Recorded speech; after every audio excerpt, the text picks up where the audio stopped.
ಅಪ್ಪ ನಮಸ್ತೆ ಅಪ್ಪ. ನಮಸ್ತೆ ಅಮ್ಮ. ಅಪ್ಪ ನಿಮ್ಮ ಹೆಸರು ಹೇಳಿ. ನನ್ನ ಹೆಸರು ಲೋಕನಾಥ್ ಅಂದ್ಬಿಟ್ಟು.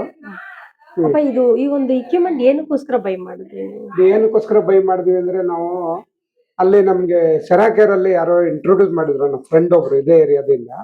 ಸರಿ ಬರ್ತಾ ಇದ್ವಿ, ಬಂದು ಟ್ರೀಟ್ಮೆಂಟ್ ತಗೊಳ್ತಾ ಇದ್ವಿ ನಾವಲ್ಲಿ. ಬಂದ್ಬಿಟ್ಟು ಬೆಡ್ ಅಲ್ಲಿ ಮತ್ತೆ ಇದು ಮತ್ತೆ ಮಸಾಜ್ ಇದು ಎಲ್ಲದೂ ತಗೊಳ್ತಾ ಇದ್ವಿ. ತಗೊಂಡು ತುಂಬಾ ನಮ್ಗೆ ಸ್ವಲ್ಪ ಆರೋಗ್ಯ ಚೆನ್ನಾಗಿ ಇಂಪ್ರೂವ್ಮೆಂಟ್ ಆಗೋ ತರ ಇತ್ತು. ಆರೋಗ್ಯ ಇಂಪ್ರೂವ್ಮೆಂಟ್ ಆಗೋ ತರ ಇದ್ದದ್ರಿಂದ ಏನ್ ಮಾಡಿದ್ವಿ ನಾವು ತಗೊಳ್ಬೇಕು ಅಂತ ನಮ್ಮ ಮೈಂಡ್ ಬಂದಿತ್ತು. ಅಷ್ಟರಲ್ಲೇ ನನಗೆ ಮೊಮ್ಮಗ ಆದ ತಕ್ಷಣ ಏನಾಯ್ತು, ಅವನಿಗೆ ಜಾಂಡೀಸ್ ಅಂತ ಹೇಳಿ ಮತ್ತೆ ಅವ್ರು ಸುಮ್ನೆ ಹಾಸ್ಪಿಟಲ್ ಅಲ್ಲಿ ಇದು ಮಾಡ್ತಾ ಇದ್ರು. ಇದು ಅಡ್ಮಿಟ್ ಮಾಡ್ಬೇಕು, ಅಡ್ಮಿಟ್ ಮಾಡ್ಬೇಕು. ಆಗುನು ಸ್ಪರ್ಶಲ್ಲಿ ಅಡ್ಮಿಟ್ ಮಾಡಿದ್ವಿ. ಅವಳು ಡೆಲಿವರಿ ಆಗಿದ್ದು ಬ್ಯಾಪ್ಟಿಸ್ಟ್ ಹಾಸ್ಪಿಟ್ಲು. ಬಟ್ ಅಲ್ಲಿ ಬೆಡ್ ಇಲ್ಲ ಅಂತ ಹೇಳ್ಬಿಟ್ಟು ನಾವೇನ್ ಮಾಡಿದ್ವಿ, ಅಲ್ಲಿ ಇದ್ರಲ್ಲಿ ಸ್ಪರ್ಶ್ ಹಾಸ್ಪಿಟಲ್ ಅಲ್ಲಿ ಅಡ್ಮಿಟ್ ಮಾಡಿದ್ವಿ. ಅಡ್ಮಿಟ್ ಮಾಡಿದ್ದಕ್ಕೆ ಅದು 2 days ಅಷ್ಟೇನೆ, ಜಸ್ಟ್ ಅವ್ರು ಲೈಟ್ನಿಂಗ್ ಇಟ್ಟಿದ್ರು ಅಷ್ಟೇನೆ. ಲೈಟ್ನಿಂಗ್ ಇಟ್ಬಿಟ್ಟು ಬೇರೆ ಇದಕ್ಕೇನೆ 60,000 ರೂಪಾಯಿ ಬಿಲ್ ಮಾಡಿದ್ರು 2 ದಿನಕ್ಕೆ. ಆಮೇಲೆ ಏನ್ ಮಾಡಿದ್ವಿ, ನಾವು ನಿಮ್ಮಲ್ಲಿ ಬಂದು ಕನ್ಸಲ್ಟ್ ಮಾಡಿದ್ ನಿಮ್ಮನ್ನ ಮತ್ತೆ ಸಾರ್ ಇದ್ರು. ಸಾರ್ ಕನ್ಸಲ್ಟ್ ಮಾಡಿದಾಗ ಅವ್ರ ಮಗುಗೂ ನಾವು ಇದೇ ತರ ಆಯ್ತು, ನಾನು ಇದನ್ನೇ ಮಾಡಿದ್ದೀನಿ, ನಾನು 1 week ಇದು ಮಾಡಿ ಅಂತ ಹೇಳಿದ್ರು. ಆ ಉದ್ದೇಶದಿಂದ ನಾನು ಮಾಡಿದ್ದು ತಗೊಳ್ಬೇಕು ಅಂತ ಇತ್ತು. ಬಟ್ ಅವಾಗ ಕರೆಕ್ಟ್ ಆದ ಒಂದು ಸಿಚುಯೇಷನ್ ಬಂತು. ಆ ಟೈಮಲ್ಲಿ ಏನ್ ಮಾಡಿದೆ, ನಾನು ಒಂದು ಫಸ್ಟ್ ಫೋಟೋ ಫೋನ್ ಇದು ತಗೊಂಡಿದ್ವಿ. ಫೋಟೋ ಫೋನ್ ತಗೊಂಡು ಆಮೇಲೆ ಒಂದೇ ವಾರದಲ್ಲಿ ಎಲ್ಲಾನು ಬೈ ಮಾಡಿದೆ ನಾನು. ಫೋಟೋ ಇದ್ದದ್ದು ಆ ಲೈಟು ಮತ್ತೆ ವೈಬ್ರೇಟರ್ ಮತ್ತೆ ಬೆಡ್ ಮತ್ತೆ ವಾಟರ್ ಇದನ್ನು ನಾವು ಅವತ್ತಿನ ತಗೊಂಡು ಇನ್ನೇನು ವರ್ಷ ಆಗ್ತಾ ಬರ್ತಾ ಇದೆ. 1 year ಇಂದ ಯೂಸ್ ಮಾಡ್ತಾ ಇದ್ವಿ. ನಮ್ಗೆ ತುಂಬಾ ಚೆನ್ನಾಗಿದೆ, ಇಂಪ್ರೂವ್ಮೆಂಟ್ ಆಗ್ತಾ ಇದೆ. ನನಗೆ ಆರೋಗ್ಯ ಕೂಡ ಕೆಟ್ಟಿತ್ತು ನನಗೆ, ಬಟ್ ಆರೋಗ್ಯ ಕೂಡ ಚೆನ್ನಾಗಿ ಇಂಪ್ರೂವ್ಮೆಂಟ್ ಆಗ್ತಾ ಇದೆ. ಬಟ್ ಇವಾಗ್ಲೂ ನಾನು ಟ್ರೀಟ್ಮೆಂಟ್ ತಗೊಳ್ತಾ ಇದ್ದೀನಿ. ಬೆಡ್ ಮೇಲೆ ಇನ್ನೂ ಟ್ರೀಟ್ಮೆಂಟ್ ತಗೊಳ್ತಿಲ್ಲ, ಸ್ವಲ್ಪ ಆರೋಗ್ಯ ನನ್ ತೊಂದರೆ ಆಗಿರೋದ್ರಿಂದ. ಇವಾಗ ಅದು ವೈಬ್ರೇಟರ್ ಮತ್ತೆ ಫೋಟೋಫೋನ್ ಬೆಲ್ಟ್ ಅದೇ ಟ್ರೀಟ್ಮೆಂಟ್ ತಗೊಳ್ತೀವಿ. ಡೈಲಿ ನೀರು ಯೂಸ್ ಮಾಡ್ತಾ ಇದ್ವಿ. ಬಟ್ ಇದ್ರಲ್ಲಿಂದ ಜಾಸ್ತಿ ಗ್ಯಾಸ್ಟ್ರಿಕ್ಗಳು ಈ ತರ ಇದಾಗೋದು, ಹೊಟ್ಟೆ ಉರಿಯೋದು, ಡೈಜೆಷನ್ ಪ್ರಾಬ್ಲಮ್ ಆತರ ಏನು ಕಾಣಿಸ್ತಾ ಇಲ್ಲ. ತುಂಬಾ ಚೆನ್ನಾಗಿ ಇಂಪ್ರೂವ್ಮೆಂಟ್ ಆಗ್ತಾ ಇದೆ. ಊಟ ಮಾಡಿದ್ದು ಊಟ ಚೆನ್ನಾಗಿ ಡೈಜೆಷನ್ ಆಗ್ತಾ ಇದೆ. ಹಾಗಾಗಿ ಆರೋಗ್ಯನೂ ಕೂಡ ತುಂಬಾ ಚೆನ್ನಾಗಿ ಆಗ್ತಾ ಇದೆ. ಬಟ್ ನಮ್ಗೆ ಪೇನ್ಸ್, ಜಾಯಿಂಟ್ ಪೇನ್ಸ್ ಅವೆಲ್ಲ ಏನು ಕಾಣಿಸ್ಕೊತಾ ಇಲ್ಲ. ಬಾಡಿ ಎಲ್ಲ ಫ್ರೀ ಆಗ್ತಾ ಇದೆ ಅನ್ಸುತ್ತೆ ನನಗೆ. ನಾನು ಯೂಸ್ ಮಾಡ್ಕೊಳ್ತಾ ಇರೋದ್ರೆ ರೆಗ್ಯುಲರ್ ಆಗಿ. ತುಂಬಾ ಚೆನ್ನಾಗಿದೆ ಪ್ರಾಡಕ್ಟ್ ಚೆನ್ನಾಗಿದೆ. ಅಪ್ಪ ಈಗ ಒಂದ್ಸತಿ ಅಂದ್ರೆ ಇದು ಕಾಸ್ಟ್ ಅಂತ ಹೇಳ್ತಾರೆ.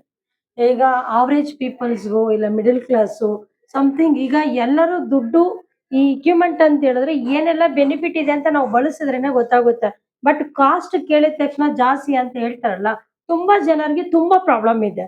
ಈಗ ನೀವು ಸಾಯೋವರೆಗೂ ಟ್ಯಾಬ್ಲೆಟ್ ತಗೊಳ್ಳಿ ಅಂತ ಡಾಕ್ಟರ್ ಹೇಳಿರ್ತಾರೆ. ಬಟ್ ಸೆರಾಕೇರ್ಗ್ ಬಂದ್ಮೇಲೆ ಆ ಟ್ಯಾಬ್ಲೆಟ್ ಎಲ್ಲ ಬಿಡುವಂತ ಸಿಚುವೇಶನ್ ಬರುತ್ತೆ.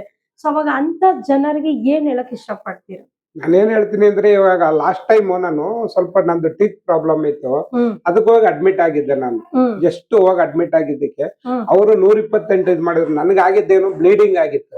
ಬ್ಲೀಡಿಂಗ್ ಆಗ್ಬಿಟ್ಟು ಆ ಬ್ಲಡ್ ಬಂದು ಸ್ಟಮಕ್ ಹೋಯ್ತು. ಸ್ಟಮಕ್ ಹೋಗಿ ಅದು ಬ್ಲಡ್ ವಾಪಸ್ ಬಂತು. ಅದು ವಾಮಿಟಿಂಗ್ ಮತ್ತೆ ಲೂಸ್ ಮೋಷನ್ ಇಂದ ಬಂತು.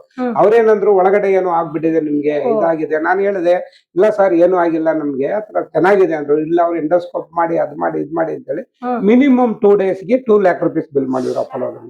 ಈಗ ರೀಸೆಂಟ್ ಆಗಿ ಲಾಸ್ಟ್ 2 months ಬ್ಯಾಕ್. ಬಟ್ ನಾನು ಹೇಳಿದೆ ಅವ್ರಿಗೆ, ಬೇಕಾಗಿಲ್ಲ, ಇದು ನಮ್ದು ಬಂತಾ ಇರೋದೇ ನನ್ಗೆ ಗೊತ್ತು, ನನ್ನ ಬಾಡಿನಲ್ಲಿ ಏನಾಗ್ತಾ ಇದೆ ಅಂತ ಗೊತ್ತು. ಹಾಗನ್ಬಿಟ್ಟು ನಾವೇನ್ ಮಾಡ್ತೀವಿ, ಇದನ್ನ ಅಯ್ಯೋ ಇದಕ್ಕೆ ಇಷ್ಟು ಕೊಡ್ಬೇಕಾ, ನಾವು ನಮ್ ಬೆಳೆಸೋದಕ್ಕೆ ನಾವು ಯೋಚನೆ ಮಾಡ್ತೀವಿ. ಹಾಸ್ಪಿಟ್ಲ್ಗೆ ಹೋದಾಗ ಏನಾಗುತ್ತೆ, 2 ಲಕ್ಷ ಮಾಡಿದ್ರು, ಬಿಲ್ ಮಾಡಿದ್ರು 2 ಲಕ್ಷ ಕಟ್ ಬಂದೆ ನಾನು. ಹಾಗಾಗಿ ನಾವು ಹಾಸ್ಪಿಟ್ಲ್ಗೆ ಹೋದಾಗ ನಮ್ಮ ಆರೋಗ್ಯದ ಬಗ್ಗೆ ಅವ್ರು ಇದು ಮಾಡ್ಬಿಟ್ಟು, ಅವ್ರು ಇದು ಮಾಡ್ಬೇಕು, ಎಂಡೋಸ್ಕೋಪ್ ಮಾಡ್ಬೇಕು, ಅದ್ ಮಾಡ್ಬೇಕು, ಬೇಕಾಗಿರಲ್ಲ. ಅದು ಟೆಸ್ಟ್ಗಳೆಲ್ಲ ಬೇಕಾಗಿರಲ್ಲ. ಹೆಚ್ಚು ಕಡಿಮೆ ಟೆಸ್ಟ್ ಮಾಡ್ತಾರೆ. ನಾವು ಅದು ದುಡ್ಡು ಕೊಟ್ಟೆ ಕೊಡ್ತೀವಿ. ನಾವೇನ್ ಮಾಡ್ತೀವಿ, ಕಣ್ ಮುಂದೆ ಇರುತ್ತೆ ಇದು. ಈಗ ನಾವು ವಾಟರ್ ತಗೊಂಡು ಕುಡಿದ್ರೆ ಚೆನ್ನಾಗಿರುತ್ತೆ, ನಮ್ಗೆ ಆರೋಗ್ಯ ತುಂಬಾ ಚೆನ್ನಾಗುತ್ತೆ, ಇವೆಲ್ಲ ನಮ್ಗೆ ಐಡಿಯಾ ಇದೆ. ಬಟ್ ಅದು ಯೂಸ್ ಮಾಡಿದ್ರೆ ಗೊತ್ತಾಗುತ್ತೆ, ಅದು ಯೂಸ್ ಮಾಡಿಲ್ಲ ಅಂದ್ರೆ ಗೊತ್ತಾಗಲ್ಲ. ಅದಕ್ಕೋಸ್ಕರ ಅದಕ್ಕೆ ಇನ್ವೆಸ್ಟ್ ಮಾಡಕ್ಕೆ ನಾವು ಹಿಂದೆ ಮುಂದೆ ನೋಡ್ತೀವಿ. ಹಾಗಾಗಿ ಅದು ಇದಾಗುತ್ತೆ. ಅಮ್ಮನಿಗೂ ಅಷ್ಟೇನೆ, ನಮ್ಮ ಅಮ್ಮನಿಗೂ ಅದು ವೀಸಿಂಗ್ ಎಲ್ಲ ಇತ್ತು, ಸ್ವಲ್ಪ ಪ್ರಾಬ್ಲಮ್ ಆಗ್ತಾ ಇತ್ತು, ಕಫ ಬರ್ತಾ ಇತ್ತು. ಅದು ಬೆಡ್ ಮೇಲೆ ಕೊಟ್ಟು ಮತ್ತೆ ಇದೆಲ್ಲ ಟ್ರೀಟ್ಮೆಂಟ್ ಸ್ಟಾರ್ಟಿಂಗ್ ಎಲ್ಲ ಕೊಟ್ಟದ್ದು. ಇವಾಗ್ಲೂ ಬೆಡ್ ಅಲ್ಲಿ ಅವ್ರು ಮಲಗ್ತಾರೆ ಆನ್ ಮಾಡ್ಕೊಂಡು. ಅದರಿಂದಾಗಿ ಅವ್ರಿಗೆ ಆರೋಗ್ಯ ತುಂಬಾ ಚೆನ್ನಾಗಿ ಇಂಪ್ರೂವ್ಮೆಂಟ್ ಆಗ್ತಾ ಇದೆ. ಕಫ ಕಮ್ಮಿ ಆಗ್ತಾ ಇದೆ. ಅವ್ರ ವೀಸಿಂಗ್ ಜಾಸ್ತಿ ಇದಾಗ್ತಾ ಇತ್ತು, ಗೊರ್ಗೊರ್ರು ಅಂತ ಹೇಳಿ ಇದ್ ಮಾಡ್ತಾ ಇತ್ತು. ಅವೆಲ್ಲ ಕಡಿಮೆ ಆಗಿದೆ ಇವಾಗ. ನಮ್ಮ ಮನೆಯವ್ರಿಗೂ ವೆರಿಕೋಸ್ ಇತ್ತು, ಅವರು ಕರೆಕ್ಟ್ ಆಗಿ ಟ್ರೀಟ್ಮೆಂಟ್ ತಗೊಂಡ್ರೆ ಕಡಿಮೆ ಆಗುತ್ತೆ. ಬಟ್ ಅವ್ರ ಬಿಸಿನಲ್ಲಿ ಸ್ವಲ್ಪ ಆಗ್ತಾ ಇಲ್ಲ ಅವ್ರಿಗೆ ಟೈಮ್. ಇಲ್ಲೇ ಮನೇಲಿದ್ರು ತಗೊಳಕ್ಕೂ ಸ್ವಲ್ಪ ಇದಾಗ್ತಾ ಇದೆ.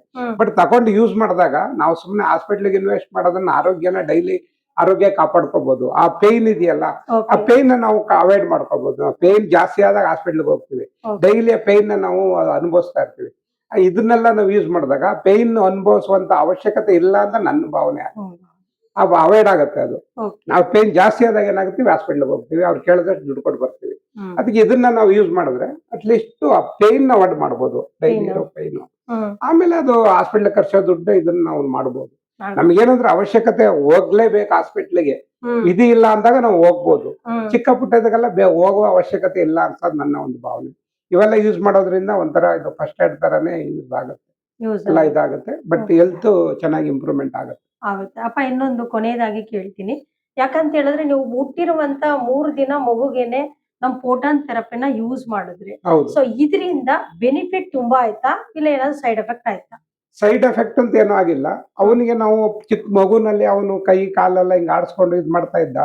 ಹಾಗಾಗಿ ಅದನ್ನ ದೂರ ಇಟ್ಟು ನಾವು ಎಷ್ಟೋ ಕೇರ್ಫುಲ್ ಆಗಿ ನಾವು ಅದನ್ನ ಫೋಟೋಫೋನ್ ಇದ್ಕೊಟ್ವಿ. ಅದು ನಾವು ಫಸ್ಟ್ ಏನಾಯ್ತು, ಅವರು ಇದ್ರಲ್ಲಿ ಹೋದ್ಮೇಲೆ ಮತ್ತೆ ಅಡ್ಮಿಟ್ ಮಾಡ್ಬೇಕು ಅಂದ್ರು. ಮತ್ತೆ ಜಾಸ್ತಿ ಆಯ್ತು, ಅದೇನೋ ಅದು 3.5 ಏನೋ ಇರ್ಬೇಕು ಅಂದ್ರು, 6 ಇತ್ತು ಅಂತ ಹೇಳಿ ಮತ್ತೆ ಅವ್ರು ಬಂದು ಅಡ್ಮಿಟ್ ಆಗಿ ಅಂತ ಹೇಳ್ತಾ ಇದ್ರು. ನಾವು ಅದನ್ನ ಧೈರ್ಯವಾಗಿ ನಿಮ್ ಕಡೆಯಿಂದ ನಾವು ಇದ್ ತಗೊಂಡು ಯಾವ ತರ ಮಾಡ್ಬೇಕು ಏನೋ ಅನ್ಬಿಟ್ಟು ನಾವು ಸಜೆಷನ್ ತಗೊಂಡು ನಾವು ಕಂಟಿನ್ಯೂ ಮಾಡೋದ್ರಿಂದ ನಮ್ಗೆ ಅದು ಧೈರ್ಯ ಬಂತು. ಕಡಿಮೆ ಡೈಲಿ ಕಡಿಮೆ ಆಯ್ತು. ಮತ್ತೆ ಇಲ್ಲ ಕರ್ಕೊಂಡೋಗಿದ್ವಿ, ಕರ್ಕೊಂಡೋಗಿ ತೋರಿಸಿದಾಗ ಇಲ್ಲ ಕಡಿಮೆ ಆಗ್ತಾ ಇದೆ, ಏನ್ ತೊಂದ್ರೆ ಇಲ್ಲ.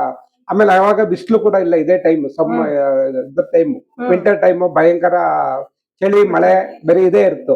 ಬಿಸಿಲು ಕೂಡ ಬರ್ತಾ ಇಲ್ಲ, ಬಿಸಿಲಿಗೆ ತೋರ್ಸೋಣ ಅಂದ್ರೆ. ಇದನ್ನೇ ನಾವು ಮೇಂಟೈನ್ ಮಾಡೋದ್ರಿಂದ ತುಂಬಾನೇ ಅವನಿಗೆ ಇಂಪ್ರೂವ್ಮೆಂಟ್ ಆಯ್ತು. ಕಡಿಮೆ ಇದಾಗಿ ರೆಗ್ಯುಲರ್ ಕಡಿಮೆ ಆಯ್ತಾ ಬಂತು ಅವನಿಗೆ.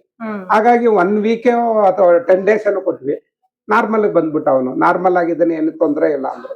ಅವಾಗ ಕೊಡ್ತಾ ಇದ್ವಿ, ಆಗ್ಲೂ 1-2 ತಿಂಗಳವರೆಗೂ ಕೊಟ್ವಿ. ನನಗೆ ನಾರ್ಮಲ್ ಆಗಿ ಇದಾಗಿದ್ದಾನೆ, ಇವಾಗ ಹೆಲ್ತಿ ಆಗಿದ್ದಾನೆ. ಅವನಿಗೂ ಇದೇ ನೀರೇ ಕುಡಿಸ್ತಾ ಇದೀವಿ. ನೀರ್ ಕುಡಿಯುತ್ತಾ ಇರೋದು ಇದೇ ನೀರೇನೆ, ಮನೆಯವರೆಲ್ಲ ಇದೇ ನೀರೇನೆ, ಅಡಿಗೆಗೆ ಊಟಕ್ಕೆ ಎಲ್ಲದಕ್ಕೂ ಇದೇ ನೀರು ಯೂಸ್ ಮಾಡ್ತಾ ಇದೀವಿ. ಏನೋ ಒಂದು ಖುಷಿಯಾಗಿದೆ ನಮ್ದು ಒಂದು ಇದು, ಚೆನ್ನಾಗಿದೆ. Okay, thank you.